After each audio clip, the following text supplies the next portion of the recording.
Good morning students, how are you? कैसे हो आप लोग? उम्मीद करता हूँ आप लोग अच्छे होंगे, खुश होंगे, घर पे होंगे, स्वस्थ होंगे।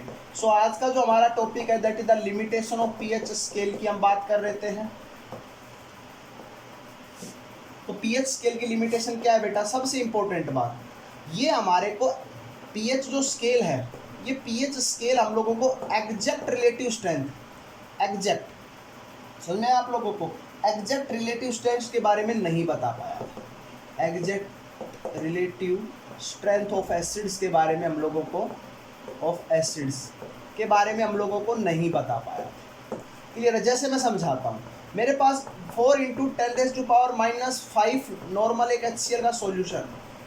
क्लियर है? अगर मैं इसकी कंसंट्रेशन को 2 इंटू 10⁻5 माइन नॉर्मल HCl कर देता हूँ तो सर पीएच इसका क्या हो जाना चाहिए बताओ? अगर मैंने कंसंट्रेशन को कम कर दिया है तो पीएच हमारा क्या हो जाना चाहिए? डबल हो जाना चाहिए, लेकिन नहीं होता। इसका पीएच अप्रोक्सीमेटली 4.4 के आसपास आता है और इसका पीएच अप्रोक्सीमेटली 4.7 के आसपास आता है। तो उल्टा लिख दिया मैंने, 4.4 के आसपास इसका आता है और 4.7 के आसपास इसका।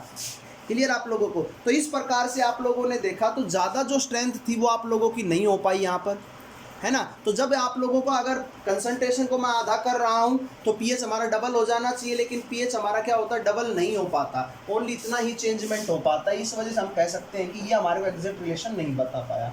दूसरी बात बेटा, मान लो अगर मेरे पास कोई सॉल्यूशन है एसिड का, उसका कंसंट्रेशन 10⁻⁻8 मोलर HCl का है, तो इसका मतलब मैं उसका पीएच कितना मान के चलूँ? 8 मान के चलूँ, लेकिन नहीं, इसका पीएच 7 से कम आता है ना। तो ये बात हमारे पास एक लिमिटेशन का ही काम करते। सिमिलरली अगर मेरे पास 10⁻6 मोलर NaOH है तो उसका पीएच हमारा कितना आना चाहिए? 6 आना चाहिए, लेकिन नहीं, उसका पीएच हमारा 7 पॉइंट समथिंग आता है, 7 पॉइंट समथिंग। ऐसा क्यों? 7 से ज़्यादा आता है, ऐसा क्यों? तो ये बातें जो थी, ये लिमिटेशंस थी पीएच स्केल की, जो हम लोगों को इजीली नहीं पता चली थी बाय यूजिंग पीएच स्केल। फिर हम लोगों ने आगे स्टडी की। दूसरा एक इम्पोर्टेंट फैक्टर और है बेटा यहाँ पर, और वो फैक्टर क्या है आप लोगों के पास कि जैसे आप लोगों के पास कोई भी पीएच स्केल है तो बेटा वो पीएच स्केल होगा जो आप पढ़ते हो कहाँ से कहाँ तक होता है? 1 से लेके 14 तक, है ना बेटा। जहाँ पर 7 पर आपका क्या होता है? न्यूट्रल होता है। ये चीज़ें होती है। 7 पे आपका क्या होता है? न्यूट्रल होता है। ठीक है, तो आप लोग देखोगे कि ये जो पीएच स्केल है हमारा टेम्परेचर डिपेंडेंट होता है। क्या होता है बेटा? टेम्परेचर डिपेंडेंट होता है। टेम्परेचर डिपेंडेंट का मतलब sir this pH scale only applicable at 298 kelvin. अगर आप कोई भी एसिड ले रखे हो, उसको 298 केल्विन पे उसका पीएच चेक करते हो आप लोग, तो आप लोगों का उसका न्यूट्रल 7 पॉइंट पर पता चलेगा। जिसका पीएच 7 होगा वो हमारा न्यूट्रल माना जाएगा।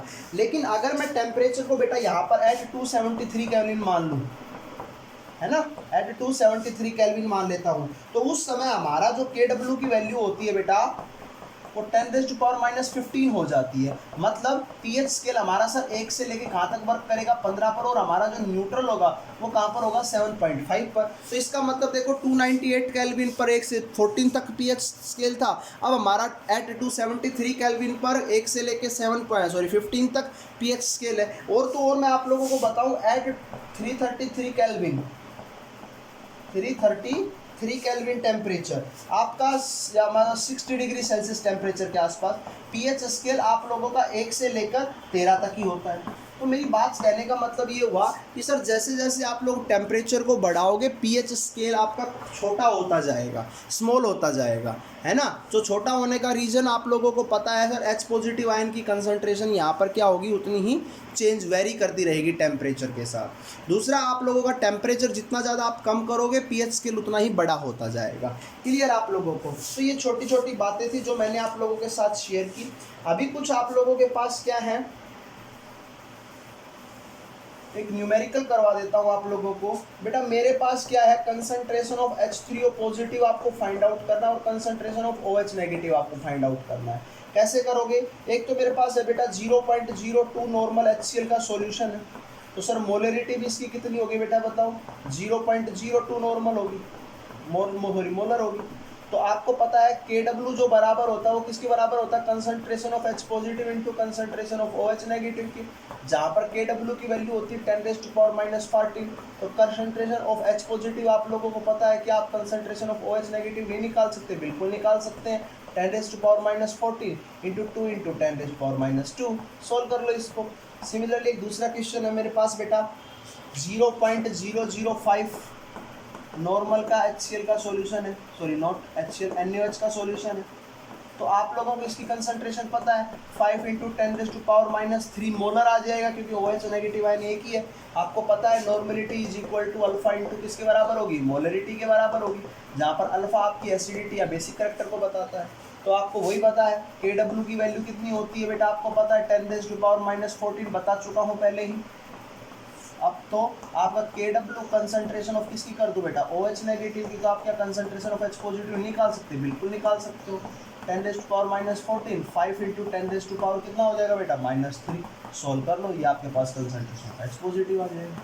क्लियर आप लोगों को। तो इस प्रकार से आप लोग इन क्वेश्चंस को सोल्व कर सकते हो। सो प्लीज़ इन क्वेश्चंस को अच्छे ढंग से आप लोगों को सोल्व करना है। फिर भी किसी बच्चे को कोई प्रॉब्लम होती है तो वीडियो के कमेंट बॉक्स में कमेंट करें, वीडियो को लाइक और सब्सक्राइब करें। Okay, thank you, have a nice day.